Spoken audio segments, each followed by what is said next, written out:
All right, for this evening, we're going to discuss chapter 2 of this book. So, in chapter 2, I'm not going to break down like last time. I think that was kind of lame.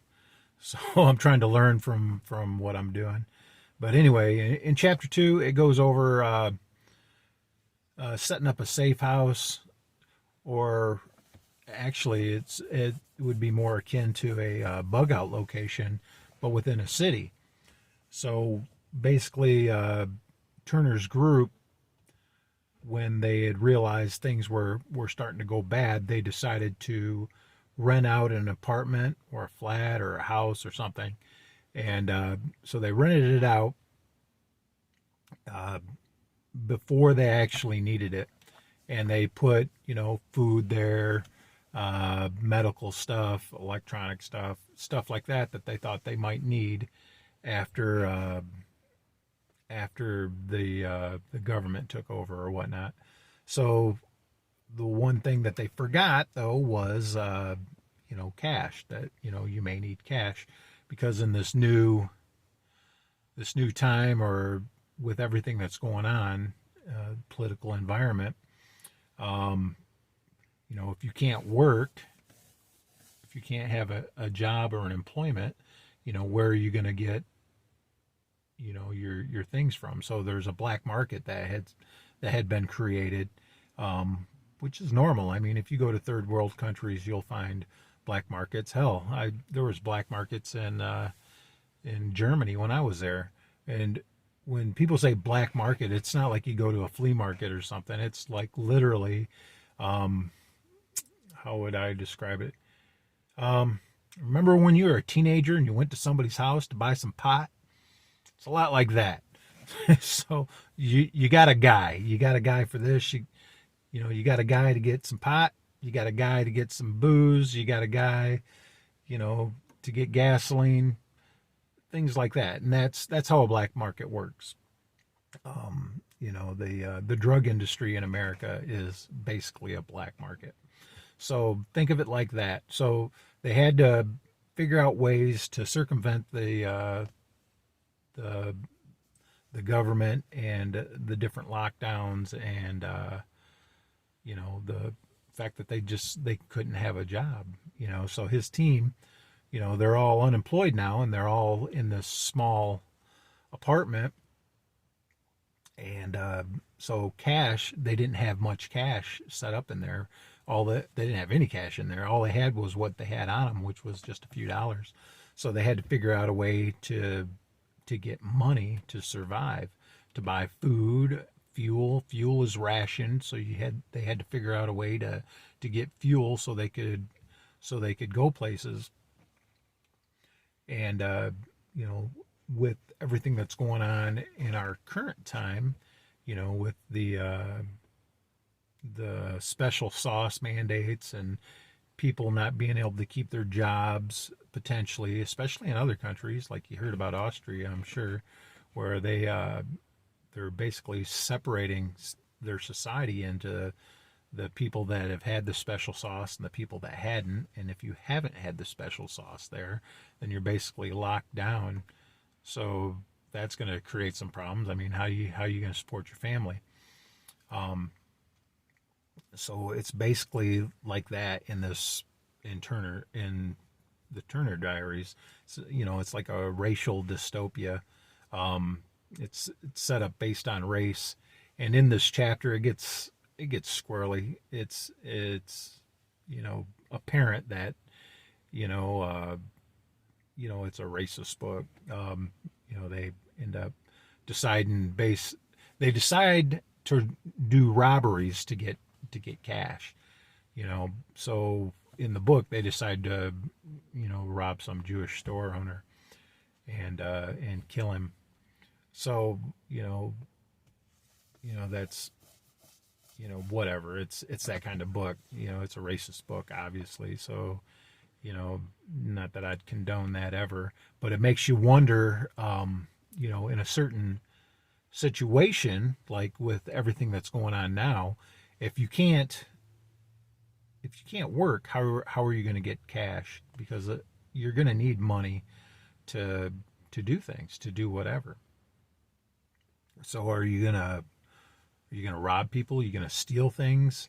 You know, how do you decide who to rob? How do you decide what to steal? You know, do you steal things that you can barter with? You know, is stealing even morally right? Are you going to be okay with doing that, or do you have a different idea of how to create an income? Guns Coast to Coast said something funny the other day. He said, as the times get bad, prostitutes get better looking, meaning that women that wouldn't normally sell themselves will sell themselves, because they've got to get some form of income. So I mean, I guess prostitution is a reality, as far as that goes. But what would you do? What would you do to support your family? Or if you're in some sort of resistance, how would you support your resistance if you couldn't work? If you couldn't have a regular income? I mean, I guess you could still do, side work and things like that. I mean, that's always an option, I would think. But you'd still have to be careful about it, especially if they were cracking down on stuff like that. Maybe they would have, the Gestapo come around and check IDs, or check special sauce cards, make sure you had your special sauce. I don't know. But it definitely makes you consider that. Another thing that the book talked about was the organization, or the breakdown a little bit, as far as Turner had a team of like 4 or 5 folks. So, you've got a couple guys and a couple ladies.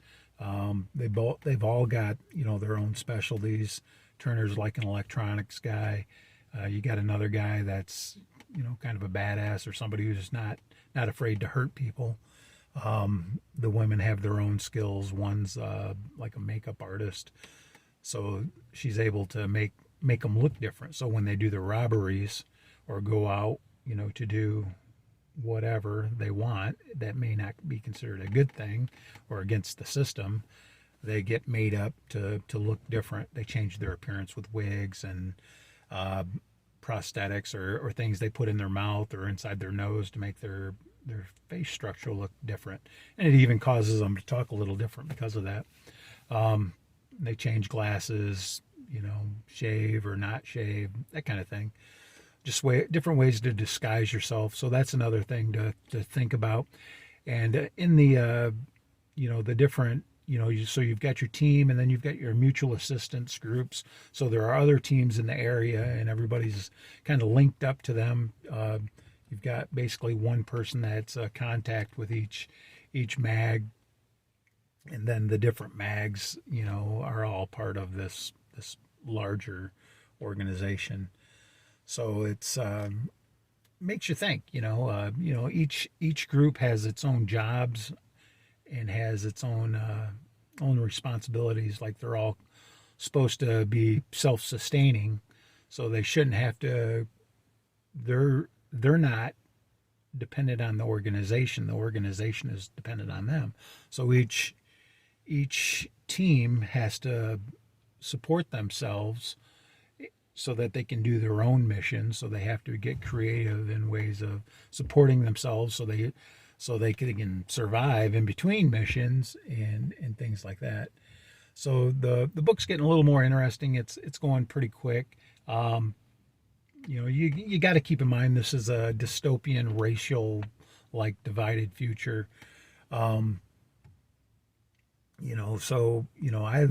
I look at that, but then I look at how things have happened and how it seems like we've been manipulated, or they've tried to get us to divide among racial lines.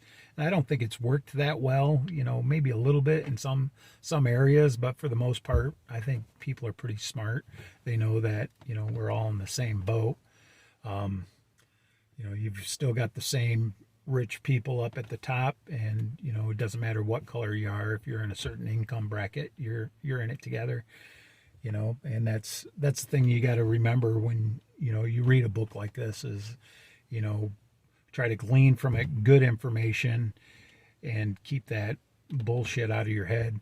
Um, so let me know what you think, and how this could affect you, and how you may prepare for our own dystopian future if things get bad with lockdowns and you don't want to take the special sauce.